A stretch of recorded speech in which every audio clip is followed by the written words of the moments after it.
Checkmate. The patrol was at night, near the Southern Queens district, my area of choice. Despite the fact that the city never slept, I found the pockets of silence in the alleyways comforting. My aesthetic. I think it was the contrast. Yes, the contrast from a busy day of light and noise to a calm night filled with absolutely nothing. I loved the silence, and I really enjoyed just being alone. I kept my head on my shoulders, though. It was no joke to be patrolling these grounds without some sort of thought to where you went. I knew Queens well, but the night walk of it was always disorienting. I never cared about the posters I had seen of him on every lamppost, the morning meeting that always featured him, and the nightly news that always droned on about him until I fell asleep. The chess master. That's what people called him. Or her. We had no idea what gender this serial killer was, but that only it had a method of killing that involved some sort of game of chess. Every victim was from Queens, and every victim was found near a chessboard with a losing game. All black pieces and one white piece just sitting alone. It seems I was the only one on my squad that wasn't exactly afraid of him. The killer had about 15 bodies to his name that night. Some people in the office suspected that he would kill only 16. It was kind of like irony. There were only 16 pieces in chess.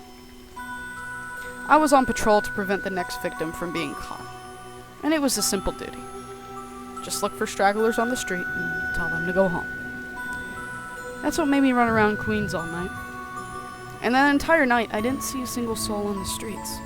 Not even the usual bums. Not even the men we paid to patrol around here. I noticed that even some of the usual cars and cabs on the side of the road weren't there. People that usually parked there every day were nowhere to be found.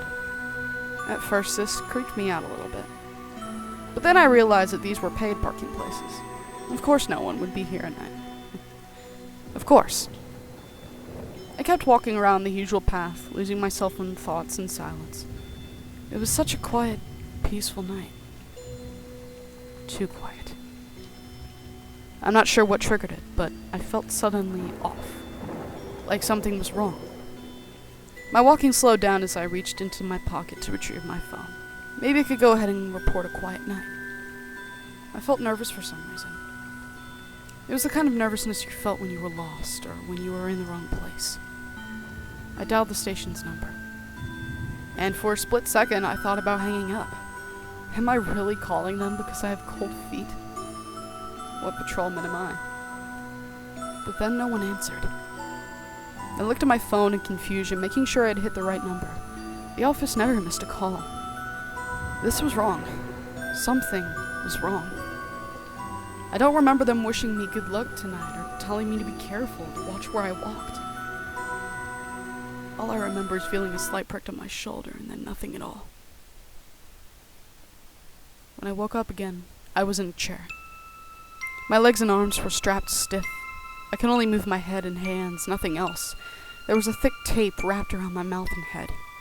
I immediately began to struggle against the bonds, but it was pointless. These were strong ties. They were well made and professionally done. There was also this pull on my eyelids. My head must have been muddled from the drug I was given. It lingered and made my thoughts basic, unable to think clearly for more than a few seconds at a time. I began to panic. I was sweating from the struggle already, and my efforts only made it worse. I wasted all my energy after what felt like hours. Something opened a door behind me. Footsteps against the concrete made me turn my head, but I was exhausted. The figure stepped in front of me, the table the only thing between us. "Hello, Miss Montoya," the figure said, his voice low. "Welcome to the game." He pushed a table closer to my chair. I stared down at the chessboard. It had been ages since I touched a single chess piece. I looked around. No one else was here.